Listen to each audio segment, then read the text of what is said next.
C'est sans doute la presqu'île la plus surprenante du monde, la Palme Jumeirah, une presqu'île artificielle de 5 km de diamètre, en forme de palmier. Au sommet de ce palmier démesuré, se dresse l'hôtel le plus emblématique de Dubaï, l'hôtel Atlantis. Outre ses 2 immenses piscines et son kilomètre de plage, l'hôtel possède son propre parc aquatique. Il est 9h du matin ce jour-là.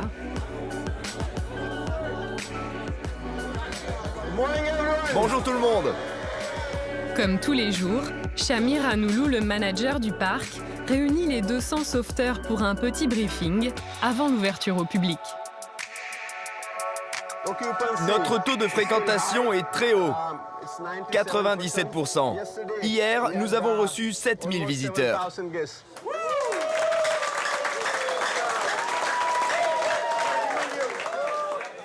Il n'y a pas eu d'incident, ni de plainte.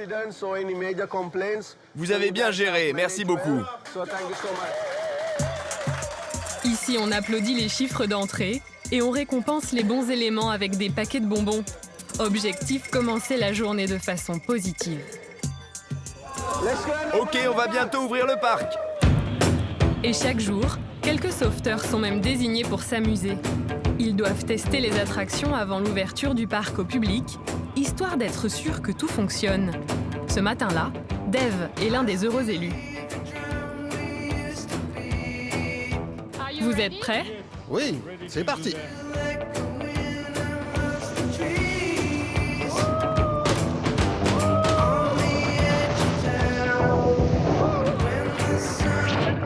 Vous avez un métier de rêve, non? Oh oui, j'ai vraiment beaucoup de chance. De leur côté, Victor et Joseph, eux, vont tester le toboggan qui traverse l'aquarium du parc. Tandis que d'autres s'activent pour que tout soit propre.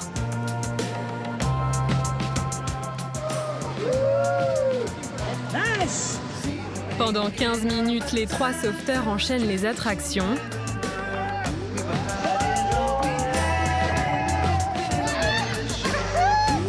Presque comme n'importe quel touriste.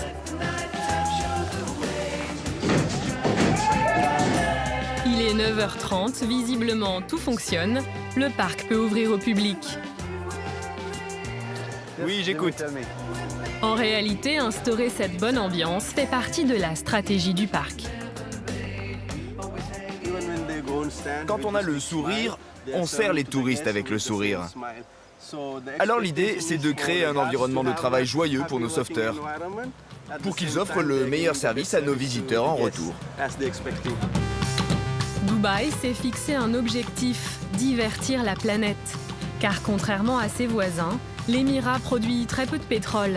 Alors pour faire entrer de l'argent dans les caisses de l'État, ici on parie depuis quelques années sur le divertissement, toujours plus grand, plus fou.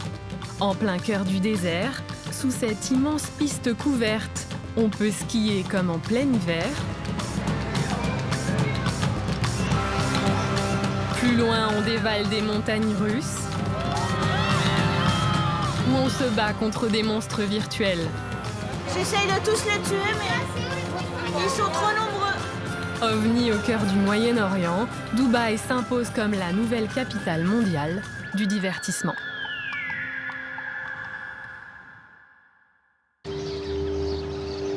Ce matin, dans ce quartier résidentiel tranquille, c'est un jour sans école pour la famille Mathieu, expatriée à Dubaï depuis 6 mois.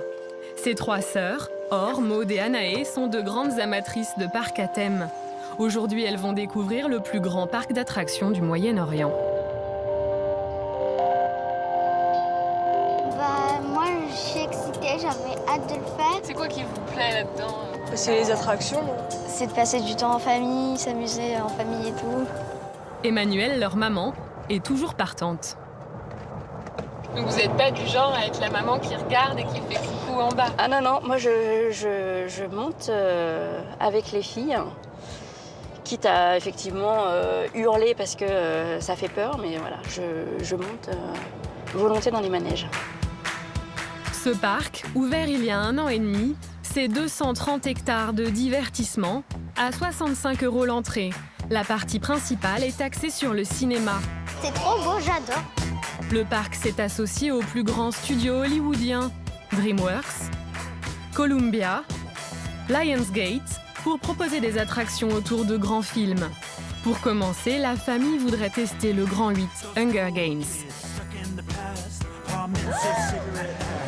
Maman, le fais pas, s'il te plaît. Oh mon Dieu, je me répète tout en haut. Seul l'aîné des sœurs et la maman se lancent. Bon, j'appréhende un peu quand même. Là, ça monte là. Oh là là là là là là.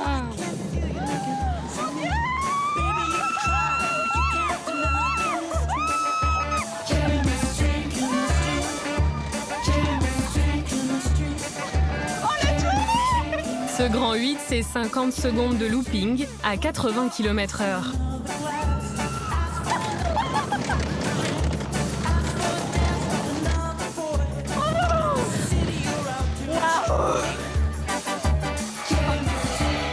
C'était génial. Il était costaud, hein. Honnêtement. Ouais, bah pour toi, ouais. Mais pour moi, c'était costaud. En tout, le parc propose une dizaine d'attractions à sensations fortes. J'ai peur. J'ai peur.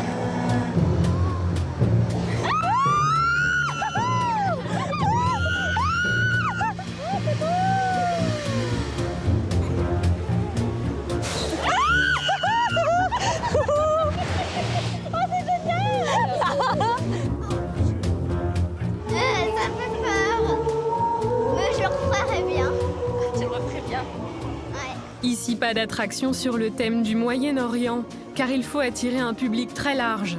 Les expatriés, qui représentent 85% de la population de Dubaï, et les touristes du monde entier. Alors on mise sur des références qui parlent à tout le monde, Ghostbusters, Shrek, ou encore au milieu de leur maison champignon, les Schtroumpfs. Ça rappelle beaucoup de souvenirs, et ça nous fait penser à la France. C'est super sympa.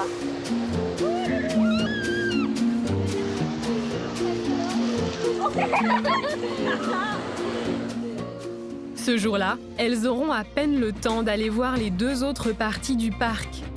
Le monde de Bollywood, le temple du cinéma indien, et le monde des Lego, avec un Dubaï reconstitué en miniature jusque dans les moindres détails.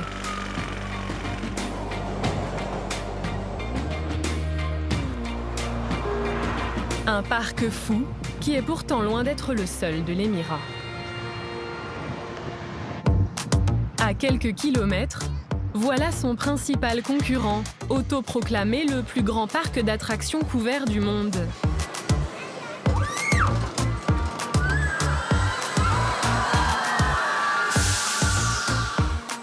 Pour se démarquer, ici on a construit ce dôme gigantesque à 50 mètres de haut qui protège de la chaleur. Car en été, la température à Dubaï atteint les 50 degrés.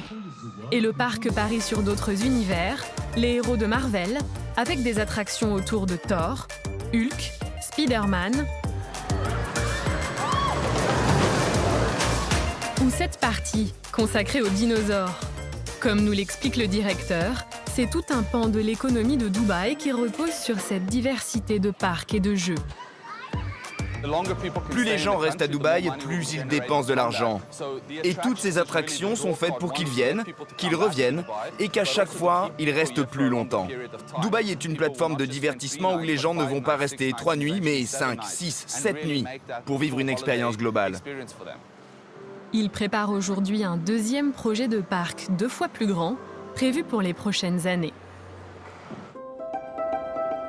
Difficile de retrouver au milieu des buildings le petit village qu'était Dubaï il y a encore 40 ans. Il existe toujours, mais les projets complètement fous sont venus peu à peu l'encercler. La plus haute tour du monde, la Burj Khalifa, ou encore le tout nouveau musée du futur, The Frame.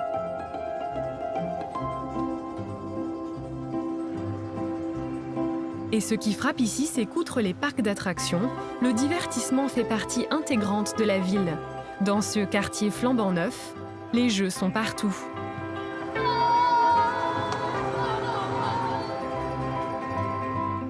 Et les enfants passent d'une rue à l'autre en petit taxi ou minibus anglais. Chaque mois, une nouvelle attraction ouvre ses portes, comme la toute nouvelle Green Planet. Ce jour-là, Nathalie Van de Vred et ses enfants, Lucas et Sarah, viennent la découvrir. Nathalie n'est pas une touriste comme les autres, c'est une guide française basée à Dubaï. Ils sont mignons, hein, ils sont trop mignons, hein, tous les quatre. Si Nathalie est là, c'est qu'elle doit constamment se tenir au courant des nouveautés d'une ville qui évolue sans cesse. Ça, c'est un de nos garçons. Dans cette jungle reconstituée, les visiteurs peuvent approcher les animaux de très près.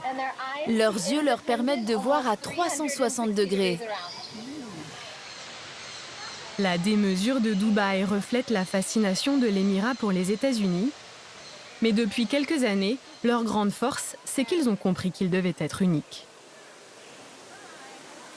Ils créent leur identité, ils créent leurs produits et ils ne cherchent plus à copier des choses qui existaient ailleurs.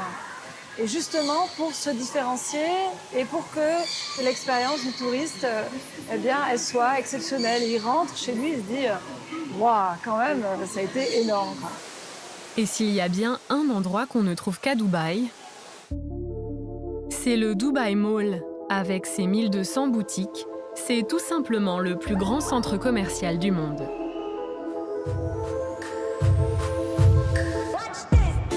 Ici, on vient faire du shopping, mais surtout s'amuser. Patinoire olympique surplombée d'un écran démesuré, aquarium géant,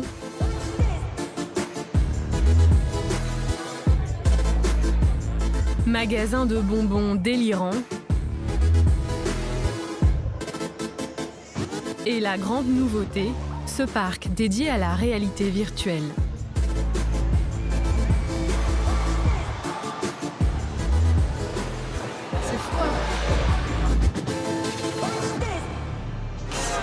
Ok, passe ça derrière ta tête et fixe bien le masque devant tes yeux.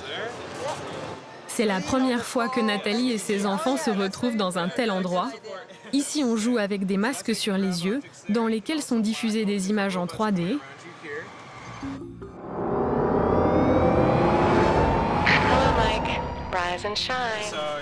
Et des manettes, tout droit sorties d'un film de science-fiction.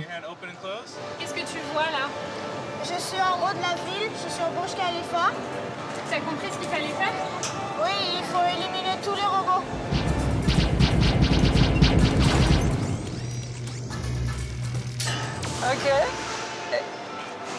Ok.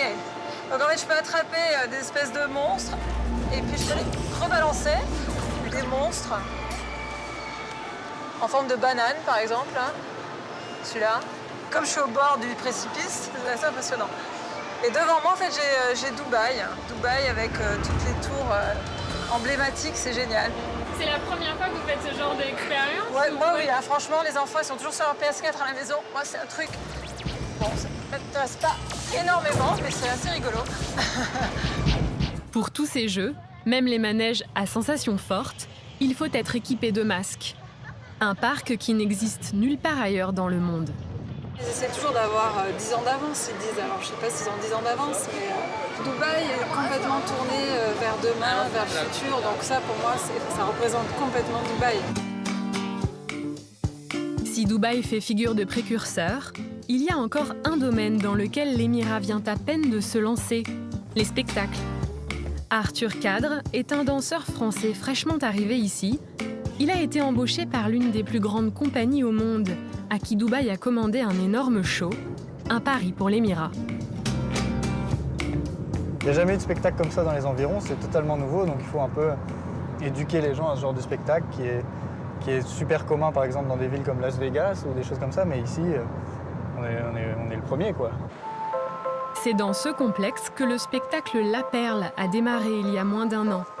Un show imaginé par Franco d'Aragon, l'un des fondateurs du Cirque du Soleil, créateur de shows à Las Vegas, et en Chine. 65 acrobates et artistes venus du monde entier, comme Arthur, se produisent 2 fois par jour, 5 jours par semaine. L'objectif, c'est de séduire touristes, expatriés, moyen-orientaux. Alors pour ça, on mise sur un mélange entre références occidentales et orientales. Et preuve qu'il est encore tout neuf, certains détails du spectacle ne sont pas encore tout à fait au point.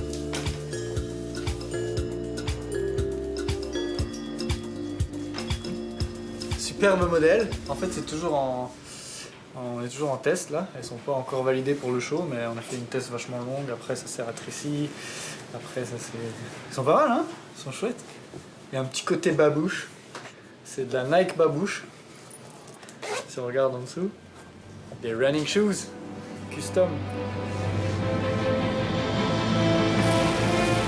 La salle de 1300 places a été construite spécialement pour ce show, car la mise en scène est ultra complexe.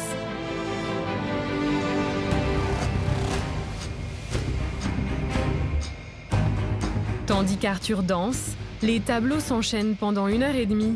Acrobaties aériennes,